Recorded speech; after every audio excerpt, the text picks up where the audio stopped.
on, peeps? We're back talking about our Detroit Lions today, and it's been an exciting 24 hours since we've got the Everson Griffin news. And I just learned something. I thought he'd be questionable to play this week anyway. Probably having a limited snap count, but after doing some fellow research and watching Good Morning Football, Adam Schefter said he'll probably miss this week due to the COVID protocol of the National Football League. So we probably won't get to see him for at least a week or two.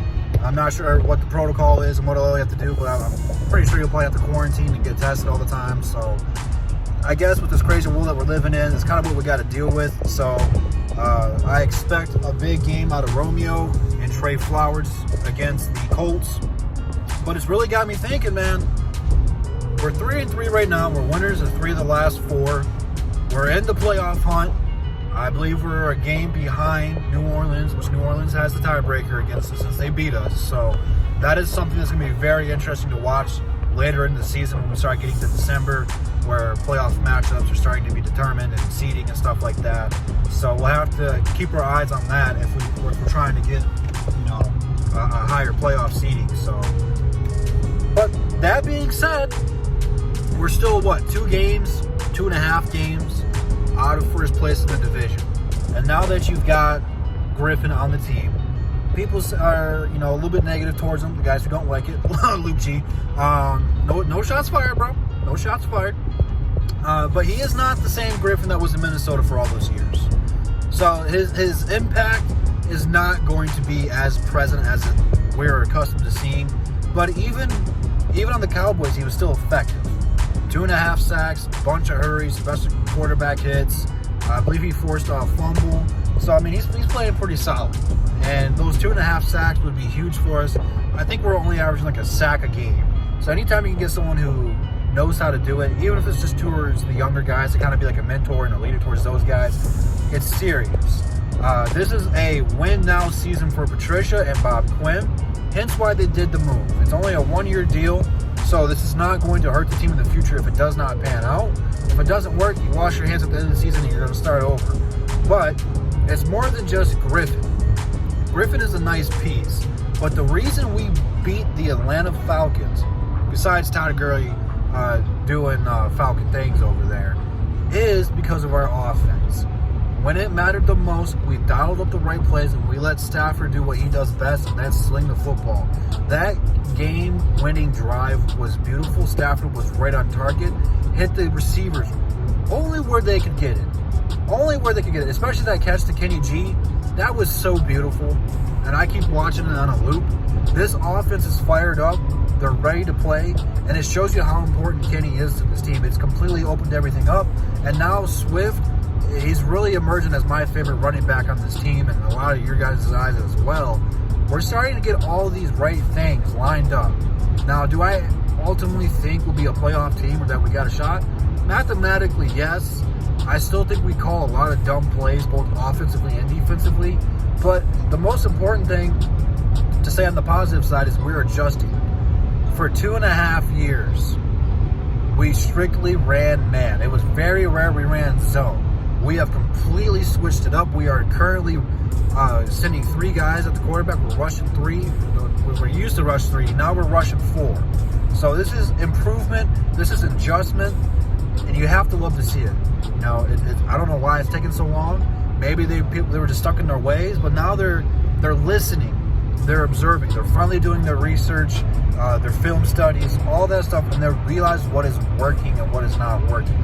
Did we play perfect against the Falcons? No, but Atlanta is a high-scoring football team. We pretty much held them in check for the most part. So I am happy what I have seen the past month or so from the Lions. And, I wasn't very optimistic about this year. It was really the first year I wasn't.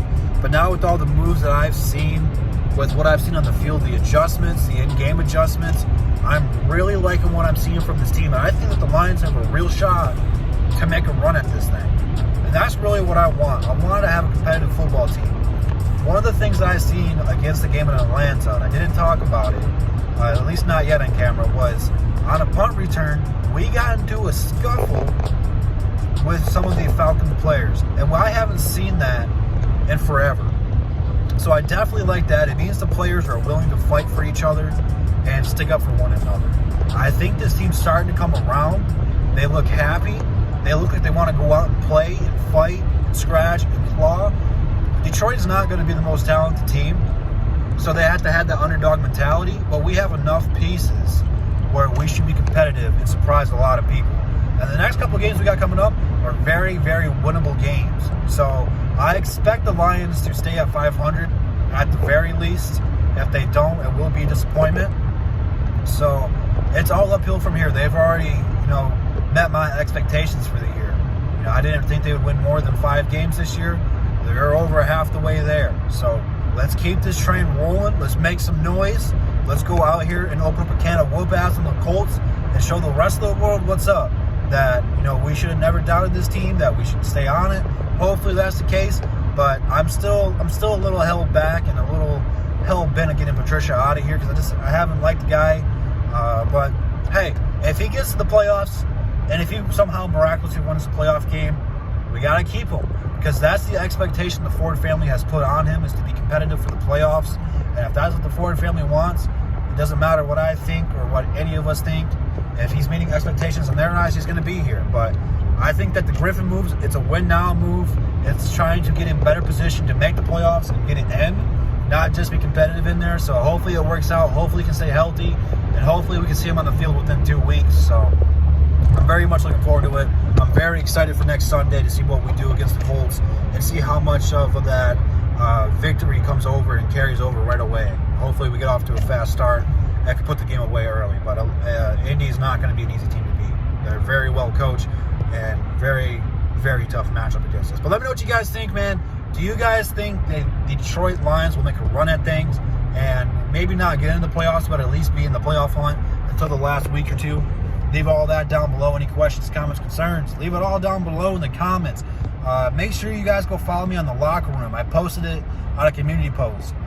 We don't just talk Pistons there. We talk all things NBA.